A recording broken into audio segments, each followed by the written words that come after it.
జయతు జయతు గోదా విష్ణుచిత్తస్య పుత్రీ జయతు జయతు గోదా రంగనాథస్య పత్ని జయతు జయతు గోదా పావనీ లోకమాత జయతు జయతు గోదా సర్వసంపత్ప్రదానః. ఓం గోదాయై నమః.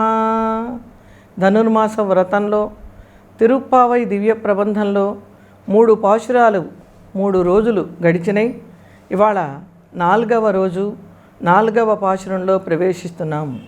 ఈ 4వ పాశురంలో ప్రధానంగా అమ్మవారు స్నానం చేసి వ్రతం చెయ్యాలి అనే సంకల్పంతో స్నానం చేయటానికి పర్జన్యదేవుణ్ణి ఆదేశిస్తున్నారు. అందరూ అమ్మవారు ప్రార్థించారు అని చెబుతున్నారు. అమ్మవారు ఏ దేవతని ప్రార్థించవలసిన అవసరం లేదు. ఎందుకనంటే పంచభూతములు లోకపాలకులు వీళ్ళందరూ కూడా ఆ స్వామి ఆజ్ఞకు లోబడి ఉండేవాళ్ళు. వేదం భీషాస్మాద్వాతః పవతే, భయపడుతూ గాలి వీస్తున్నది, భయపడుతూ చంద్రుడు ఉదయిస్తున్నాడు, స్వామికి పరమాత్మకి భయపడుతూ మరి సూర్యుడు ప్రకాశిస్తున్నాడు అని చెప్పినప్పుడు ఒక వరుణదేవుణ్ణి వాన కురిపించమని అమ్మవారు ప్రార్థించవలసిన అవసరం లేదు, ఆదేశించారు. ఆ ఆదేశానికి ప్రార్థనకి ఆ 2 పదాలకి ఉన్న వ్యత్యాసం తెలియక చాలామంది ఈ పాశురంలో అమ్మవారు వరుణదేవుణ్ణి ప్రార్థిస్తున్నారు అని చెప్తున్నారు. సీతా అమ్మవారు అగ్నిని ప్రార్థించారు అంటారు రామాయణంలో. అగ్నిని ప్రార్థించలా, అగ్నిని ఆదేశించింది. సంస్కృతంలో శీతోభవ అంటే నువ్వు చల్లబడిపో బై ఆర్డర్. అంతేగాని ఆ భవ అన్న ధాతు రూపానికి ఉన్న అర్థం తెలియక సీతాదేవి అగ్నిని ప్రార్థించినది అని శీర్షికలు ఉన్నందువలన భ్రమపడుతున్నారు. ఆనాడు సీతాదేవి అగ్నిని చల్లబడమని ఎలా శాసించిందో ఈనాడు వాన కురవమని వర్షానికి అధిపతి అయినటువంటి వరుణుణ్ణి పర్జన్యుణ్ణి అమ్మవారు ఈ పాశురంలో ప్రధానంగా ఆదేశిస్తున్నారు. నిజానికి ప్రార్థనకి ఆదేశానికి భేదం ఏమిటంటే మనం ఎవరినైనా మనకంటే పెద్దవాళ్ళని కనుక ప్రార్థిస్తే వాళ్ళ ఇష్టం వచ్చినట్టు వాళ్ళు మన పనిని నెరవేరుస్తారు. మనం ఆదేశిస్తే మనం చెప్పినట్టు వాళ్ళు చేస్తారు. ఈ పాశురం అంతా కనుక మనం చదువుకునే అర్థాన్ని తెలుసుకుంటే ఇది ఆదేశము ప్రార్థన అందరికీ అర్థమైపోతుంది. ఆశిమశై కన్నా ఒన్రు నీకై కర్రవేల్ ஆழியுள் புக்கு முகந்து கொடு ஆர்த்தேரி ஊழி முதல்வனுருவம் போல் மெய் கருத்து பாஷியந்தோளுடை பர்பநாபன் கையில் ஆழி போல் மின்னி வலம்புரி போல் நின்றதிரிந்து தாஷாதே ஷார்ங்கமுதைத்த శరమశై போல் வாஷ உலகினில் பெய்தினாய் நாங்களும் மார்கழி நீராட மகிழ்ந்து ஏலோரெம்பாவாய் ஆண்டாள் திவ்ய திருவடிகளே சரணம். ఆశిమశై కన్నా, ఆశి గంభీరమైన స్వభావం కలిగినవాడు. గాంభీర్యం అంటే ఏంటి? రాముణ్ణి వర్ణించేటప్పుడు అద్భుతమైన గాంభీర్య గుణం ఉన్నది అన్నారు. అంటే ఎదుటివాడి మనస్సులో ఏమి ఉన్నదో ఇతరులు తెలుసుకోలేకుండా ఉండటానికి గాంభీర్యము అని పేరు. గాంభీర్యం అంటే లోతు అని చెప్తున్నాం మనం. వాడు చాలా లోతైన వాడండి అంటే కష్టాన్ని చెప్పుకోడు, సుఖాన్ని చెప్పుకోడు, కష్టం వస్తే కుంగిపోడు, సుఖం వస్తే పొంగిపోడు, ఎప్పుడూ ఒకే రకంగా ఉండే వ్యక్తిని గంభీరుడు, అతనిలో ఉన్న గుణాన్ని గాంభీర్యము అంటున్నాడు. మశై కన్నా, గంభీరమైన స్వభావం కలవాడివి, వర్షానికి నిర్వాహకుడు అయినటువంటి నీవు నీకై కర్రవేల్, నీ చేతికి నీ దాతృత్వానికి అడ్డు లేకుండా. ఇవాళ ఎవరైనా కొంచెం మంచి దాతలు బాగా దానం చేస్తే వాడి చేతికి ఎముకలు లేవండి అంటారు. ఎముకలు అయితే చేయి నిలవదు. అంటే అంత బాగా దానం చేస్తారు అనడానికి మనము గొప్పగా ప్రశంసిస్తున్నాం అనుకుంటూ కొన్ని పాపం వాళ్ళకి ఇబ్బందిని కలిగించే మాటలు మాట్లాడతాం. వాడి చేతికి ఎముక లేదని ఎవరైనా కొంచెం గట్టివాళ్ళు ఆ మాట అంటే ఎముకలు ఉన్నవి కూడా విరిగిపోయే ప్రమాదం, ఊడిపోయే ప్రమాదం వస్తుంది. చాలా అద్భుతంగా దానం చేశారండి, కల్పవృక్షాన్ని కూడా మరిపించారు అనుకోండి, నష్టం లేదు. కల్పవృక్ష స్మరణం చేత వాడికి మంచి జరుగుతుంది, మనకి మంచి జరుగుతుంది. అందుకని నీవేమాత్రం సంకోచించకుండా మాకు వర్షాన్ని కురిపించాలి. వర్షాన్ని కురిపించాలి, దానం చేయాలి, నీకు మంచి దాతవి కావాలి అంటే నీ దగ్గర ఇవాళ నీళ్లు లేవు, ఆ సంగతి నాకు తెలుసు. కనుక నువ్వేం చేయాలి? ఆజియుల్ పుక్కు ముగందు కొడు ఆర్తేని, నీవు వెంటనే సముద్రానికి వెళ్ళు. ఆ ఆకాశం పైన ప్రయాణం చేస్తూ సముద్రం నడి మధ్యకు వెళ్ళు. అక్కడైతే లోతుగా నీళ్లు ఎక్కువ ఉంటాయి నీవు తాగటానికి. అక్కడ నీళ్లు ఎలా తాగాలి? ఆకాశాన్ని అధిరోహించి వెళ్ళి ఊషి ముదల్వన్, సమస్త విధములైనటువంటి పదార్థములకు మూలమైనటువంటి నారాయణమూర్తి వలె నీవు శరీరాన్ని బాగా నల్లగా చేసుకోవాలి. అంటే నీళ్లు ఎక్కువ తాగాలి. ఆ ఇసుక వరకు ఉన్నంత వరకు నీళ్ళన్నీ తాగు. శరీరాన్ని బాగా పెంచుకో. ఎలా పెంచుకోవాలి? ఉరువంబోల్, స్వామి యొక్క రూపంలాగా. ముదల్వన్ ఉరువంబోల్, ఈ సృష్టికి మూలభూతమైన నారాయణుని శరీరం వలె నీ శరీరం ఉండాలి.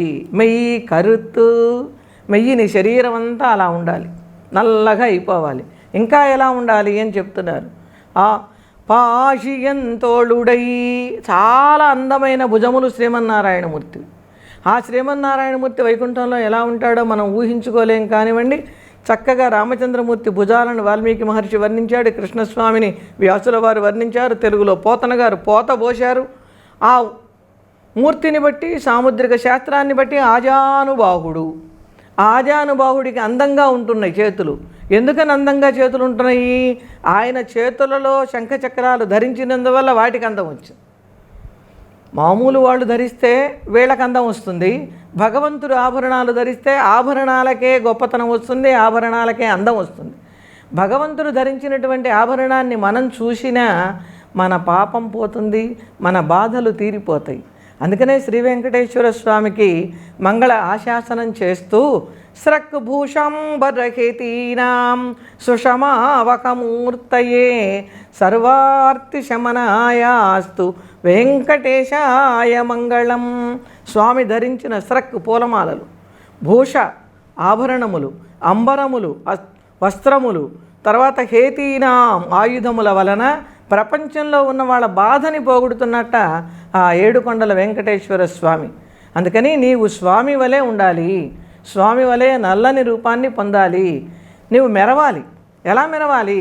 ఆజిపోల్ మిన్ని, స్వామి యొక్క కుడి చేతిలో ఉన్న సుదర్శన చక్రంలాగా దగదగ ప్రకాశించాలి. వలంబురిపోల్ నిన్నదిరిందు, స్వామి ఎడం చేతిలో ఓ అద్భుతమైన శంఖం ఉంది. ఆ శంఖం పేరే పాంచజన్యం. ఆ పాంచజన్యంలాగా నువ్వు ఉరమాలి. ఉరుములు మెరుపులు వానకి కావలసినది. మబ్బు ఎలా ఉంటుంది? నల్లగా ఉంటుంది. మొదటి పాశురంలోనేమో కార్మేని చెంగ నల్లని మబ్బు వంటి రూపముని స్వామిని వర్ణించి ఇవాళ మబ్బుని స్వామి రూపం ధరించమని కోరుకుంటున్నారు అమ్మవారు. అంటే ఆ మబ్బులో కూడా నారాయణమూర్తే కనపడుతున్నాడు అమ్మకి. అసలైన భక్తులకి ప్రతి పదార్థంలో స్వామి దర్శనం ఇవ్వాలి, అప్పుడు నిజమైన భక్తులు అవుతారు. ధూర్జటి సంధ్యా సమయంలో ఉదయిస్తున్నటువంటి చందమామని నక్షత్రాలని మరి శివలింగంతో పోల్చాడు. ఉదయగ్రావము పానవట్టము అంటూ ఆ శివలింగము నక్షత్రాలన్నీ చక్కగా అప్పటికప్పుడు అభిషేకం చేస్తున్న నీటి బిందువుల వలె, దీపారాధన ఒత్తుల వలె ప్రకాశిస్తున్నాయి అని. అంటే ఆయన ప్రపంచం శివమయంగా చూశాడు కనుక శివుడు కనిపించాడు. ఈవిడ శ్రీమన్నారాయణ మూర్తిగా లోకాన్ని భావన చేస్తున్నది కనుక ఆ మబ్బుని శ్రీమన్నారాయణ మూర్తి వలె ఉండాలి అని ఆదేశిస్తున్నారు. అందుకని చక్రంలాగా మెరవాలి, శంఖంలాగా ఉరవాలి. ఇక వాన ఎలా కురవాలి? తాషాదేశాంగముదయిత్తా, శ్రీరామచంద్రమూర్తి ధనుస్సు ఎక్కుపెట్టి బాణాలు వేస్తూ ఉంటే ఎప్పుడు బాణం వేస్తున్నాడో ఎప్పుడు విడుస్తున్నాడో తెలియకుండా బాణ పరంపరలు, బాణ వర్షం కురిసిందిట. అలాంటి వర్షధారలను నీవు కురిపించాలి. శరమశైపోల్ వాషవులగినిల్ పెయ్యిదిడాయి, వాషవులగినిల్, నీ వానకి లోకమంతా బీభత్సం కాకుండా అందరూ ఆనందపడేటట్టుగా నీవు వర్షాన్ని కనుక కురిపించినట్లయితే మార్గశిషి నీరాడమగిజిందు, ఈ మార్గశిర మాసంలో మేము స్నానం చేస్తాము అంటున్నారు. వ్రతం మొదలై 4 రోజులైంది, ఇంతవరకు స్నానం చేయలే. అదేమిటండి, వ్రతం చేసుకునే వాళ్ళం ముందు స్నానం చేసి కదా పూజకి కూర్చోవాలి. ఈవిడ 4 రోజుల నుంచి వ్రతం చేస్తూనే ఉంది. ఏమిటా వ్రతం? భగవంతుని నామచింతనం అనేటటువంటి వ్రతం చేస్తూ స్నానం చేస్తూ ఆ స్నానధారల్లో ఆవిడ మునిగి తడిసి పరవశిస్తూ మనందరినీ పరవశింపచేయటం కోసంగా ఈ పాశురాలు అనేటటువంటి అద్భుతమైన అమృత వర్షాన్ని మన మీద అమ్మవారు కురిపిస్తున్నారు. అయితే ఇందులో ప్రధానంగా చెప్పినది ఏమిటి అంటే సుదర్శనాన్ని గురించి ప్రస్తావన చేశారు, పాంచజన్యాన్ని గురించి ప్రస్తావన చేశారు, ఆ తర్వాత స్వామి యొక్క శార్ంగాన్ని గురించి ప్రస్తావన చేశారు. మేఘంతో ప్రారంభం అవుతున్నది సంబోధన. మేఘం ఎలా ఉండాలి? నారాయణమూర్తి వలె ఉండాలి. మేఘానికి పరమాత్మకి చాలా దగ్గర పోలికలు ఉన్నాయి. అలాగే మేఘానికి ఆచార్యుల వారికి చాలా దగ్గర పోలికలు ఉన్నాయి. మేఘం ఏం చేస్తుంది? మబ్బంటూ పడితే, గాలి కదిలితే ఎక్కడ ఉంటే అక్కడ వర్షాన్ని కురిపిస్తుంది. ఇక్కడ కొండ ఉంది, నేను ఎక్కువ వాన కురిపిస్తే నీళ్లు నిలవవు కదా, ఇక్కడ కురవటం ఎందుకు, అక్కడ గుంట ఉంది, అక్కడికి వెళ్ళి బాగా కురుద్దామని అనుకోదు. అలా ఆచార్యులు పరమాత్మ అందరినీ రక్షించాలి అనే ప్రయత్నం చేస్తూ ఉంటారు. ఈ మేఘాలు ఒక్కొక్కప్పుడు చిన్న చిన్న చినుకులు కురుస్తూ ఉంటాయి, సన్న జల్లులు. ఒక్కొక్కప్పుడు దంభోళి ధారగా కురుస్తూ ఉంటాయి. దంభోళి అంటే వజ్రాయుధం వలె బాగా పెద్ద పెద్ద ధారలు కురిపిస్తాయి. ఆచార్యులు కూడా శిష్యులకు అలాగే చేస్తూ ఉంటారు. అంటే శిష్యులు కొత్తగా పాఠం నేర్చుకోవడానికి వస్తే వాన చిలుకుల వలె చిన్న చిన్న పద్యాలో శ్లోకాలో పాఠాలో నేర్పుతారు. కొంచెం బాగా అందుకున్న తర్వాత జడివాన వలె వాళ్ళకు వచ్చినటువంటి విషయాన్నంతా చెప్పేయాలి అనే తాపత్రయంతో మేఘం వర్షం కురిసినట్టు వీరు విద్యా జ్ఞానం అనే వర్షాన్ని కురిపిస్తారు. పరమాత్మ కూడా తన యొక్క అనుగ్రహ వృష్టిని కురిపించేటటువంటి వాడు. భక్తుల స్థితిని బట్టి మెల్లమెల్లగా కొంతమందిని అనుగ్రహిస్తే అత్యవసర పరిస్థితుల్లో అప్పటికప్పుడు కుంభపోత వలె ఆయన ఆవిర్భవించి రక్షించవలసిన పరిస్థితి ఏర్పడుతుంది. ప్రహ్లాదుని రక్షించటం కోసంగా ఆనాడు ఉక్కు స్తంభంలో పెటపెట చీల్చుకుని వచ్చి రక్షించాడు. అది కుంభపోత వర్షం లాంటిది. మామూలు సాధారణ భక్తుల్ని ధ్రువుణ్ణి అనుగ్రహించాడు, తన మందహాసంతో పలకరించాడు. అది తొలకరి చినుకుల వంటి హాయిని కల్పించేటటువంటిది. ఇలా మేఘాన్ని చెప్పారు. ఇందులో ఆ మేఘంతో ఆచార్యులకు పోలిక చెప్పారు, భగవంతుని పోలిక చెప్పారు. అయితే భగవంతుడు గొప్పవాడా, భాగవతుడు గొప్పవాడా?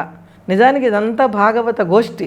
అమ్మవారితో ఆనాడు కలిసి మెలిసి చేసిన వాళ్ళందరూ కూడా మహాభాగవతులు. భగవంతునికి భాగవతునికి ఉన్న భేదం ఏంటంటే అవసరమైతే పరమాత్మ భాగవతుడికి భయపడతాడు, భాగవతుడు భగవంతుడికి భయపడ్డాడు. అది మనం బాగా తెలుసుకోవాలి. అందుకని భాగవతులలో ముందు భాగవతులకు నమస్కారం చేసి తర్వాత భగవంతునికి నమస్కారం చేయాలి. ఉదాహరణ చూడండి, ప్రహ్లాదుడికి పరమాత్మ భయపడ్డాడు. ఆ రోజున ఎక్కడ చూపిస్తాడో అతను చూపించిన చోట, నా భక్తుడు చూపించిన చోట నే లేకపోతే నా భక్తుడికి అవమానం వస్తుంది అని తృణాది అంటే గడ్డి పరక మొదలుకొని బ్రహ్మాండం వరకు ప్రతి వస్తువులో వ్యాపించి ఉన్నాడు. ఇది చేతనము అంటే ఇది మొద్దు, ఇది కదలగలది, ఇది కదలలేనిది అనేటువంటి ఆలోచన ఆయనకి రాలా. అసలైన అంతర్యామి నారాయణ తత్వాన్ని బహిర్గతం చేసినవాడు పరమ భాగవతుడు ప్రహ్లాదుడు. ప్రహ్లాదుడి కోసం ఆనాడు స్తంభంలో ఆవిర్భవించి హిరణ్యకశిపుడు అనే పేరు కలిగినటువంటి రాక్షసుని సంహరించి, మరి రాక్షసుని పట్ల ఎంత కఠినంగా ఉన్నాడో ప్రహ్లాదుని పట్ల అంత ప్రేమని, అంత వాత్సల్యాన్ని, అంత మృదుత్వాన్ని ప్రదర్శించాడు స్వామి. కనుక ఆ స్వామి వైభవాన్ని మనస్సులో ఉంచుకుని అమ్మ వాన కురవటం ఇలా కురవాలి అని ఆదేశించింది. మంచి పశువులు ఎలా పాలని సమృద్ధిగా కురిపిస్తాయో అలా వర్షాన్ని కురిపించాలి. అంటే ప్రధానంగా ఉండవలసిన గుణం మానవుడిలో ఔదార్యము. ఈ ఔదార్యానికి హద్దు ఉంటుందా? హద్దు అనేది లేదు. అయితే అలా అని తనను మించిన ధర్మం మొదలు చెడ్డ బేరం చేయకూడదు అన్నారు. తెచ్చుకున్నవాడు రూపాయి వస్తువు తెస్తే పావలా ఎక్కువ వేసుకు అమ్ముకోవటం పద్ధతి, కానీ 1 రూపాయికి 10 రూపాయలు ఆశించి దురాశ దుఃఖాన్ని చేటుకు వెళ్ళకూడదు. మనకున్న దాంట్లో ఔదార్యాన్ని ప్రదర్శించడం అంటే మనకు 100 రూపాయలు ఉంటే 1 రూపాయి దానం చేయి. మన దగ్గర గంట సేపు జపం చేసుకునే శక్తి ఉంటే ఇంకొకటి జపం చేసుకోలేకపోతే ఓ అరగంట నీ జపంతో పాటు వాడి పేరుతో కూడా జపం చేసి వాడికి మేలు కలగాలని కోరుకో. ఇవన్నీ ఔదార్యం కిందకే వస్తాయి. నీకు వచ్చిన మంచి మాట ఎవరైనా అడిగితే చెప్పు, అడగందే చెప్పకూడదు. చెబితే లక్ష్యం ఉండదు. కనుక అడిగిన వాళ్ళకి చెప్పకపోతే మహాపాపం. అడగని వాడికి చెబితే ఎంత అనాదరణకు పాత్రమై బాధపడి పాపానికి కారకులం అవుతామో, అడిగిన వాడికి చెప్పకపోతే అంత పాపం వస్తుంది అని భారతం శాసించి చెప్పింది. తన అడిగిన అర్థంబరుడనగా ఇది ఏమి చెప్పుమని అడిగిన చెప్పని వాడును సత్యము చెప్పని వాడును ఘోర నరక పంకమునబడున్. కనుక మనకేదైనా మంచి మాటలు మన గురువులు అనుగ్రహించినవి మనం తెలుసుకున్న ఉంటే మన దగ్గరికి వచ్చి ఎవరైనా అమ్మా ఈ విషయం చెప్పండి, అయ్యా మాకు ఈ విషయం తెలియదు చెప్పండి అంటే వాళ్ళ ఆతురతని గమనించి వాళ్ళ ఆదరాన్ని గమనించి మనం నేర్చుకున్నది చెప్పినప్పుడే మన గురు రుణం తీర్చుకున్న వాళ్ళం అవుతాం. ఎప్పుడు కూడా విద్య మనం చదువుకుంటే మనకి వంట పట్టదు, ఒకరికి చెప్పినప్పుడు చదువు వంట పడుతుంది. ధనం ఇచ్చేస్తే తగ్గిపోతుంది, విద్యాధనం ఇచ్చిన కొద్దీ పెరుగుతూ ఉంటుంది. ఒక పద్యం 4 చోట్ల చెప్తూ ఉంటే ఒక చోట ఒక రకంగా, ఒక చోట ఒక రకంగా, మరొక చోట ఇంకా అందంగా చెప్పడానికి అవకాశం ఏర్పడుతుంది అభ్యాసం చేత. అలా ఈ వాన కురిస్తే ఈ వానలో మబ్బులో కూడా పరమాత్మని స్మరించారు, పరమాత్మ దర్శనం చేశారు. ఆ 4వ పాశురంలో ప్రధానమైనటువంటిది వర్షాన్ని కురవమన్నారు.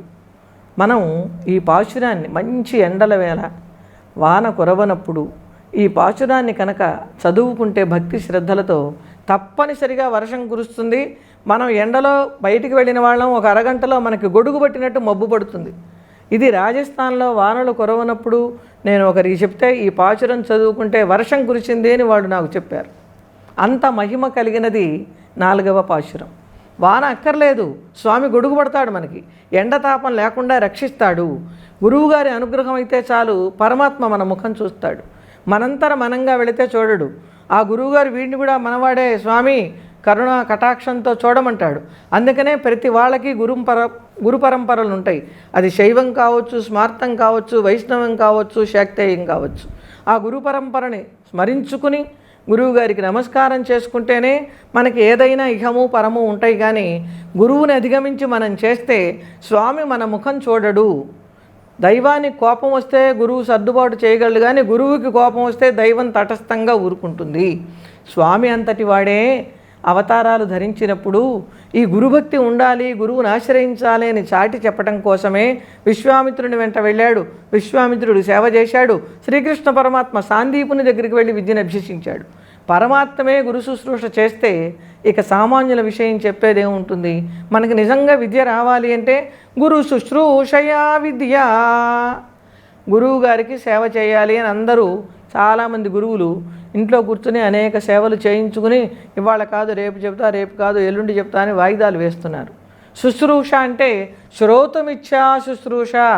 ఏవైనా సరే గురువుగారి వల్ల ఈ విషయాలు వినాలి అనే ఆలోచన బలంగా ఉండటానికి శుశ్రూష అని పేరు. ఆ శుశ్రూష ఉన్నప్పుడు మనకి అదే పనిగా గురువుగారింటో ఎదురు చూసి ఆయన చెప్పే మాటలు ముత్యపు చిప్పులో పడ్డ చినుకులు ముత్యాలైనట్టుగా మనం స్వీకరించడానికి అవకాశం ఉంటుంది.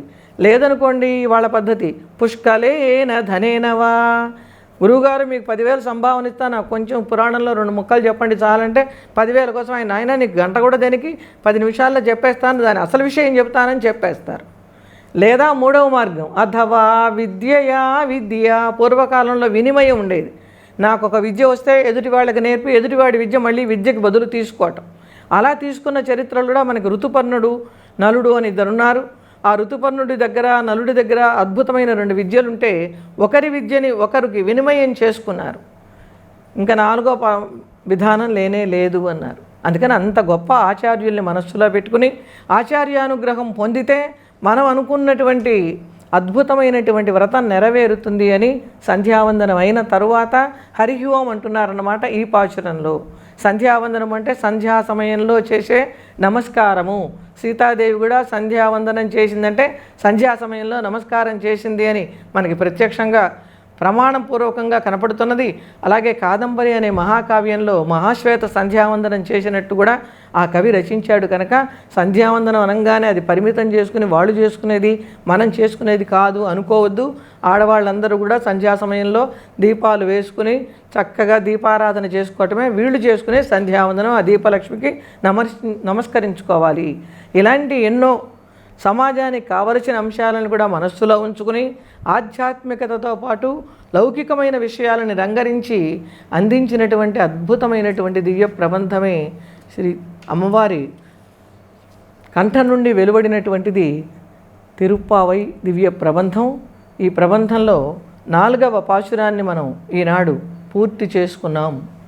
శ్రీమత్యై విష్ణుచిత్తారీయ మనోనందనహేతవే నందనందన సుందరియై గోదాయి నిత్యమంగళం.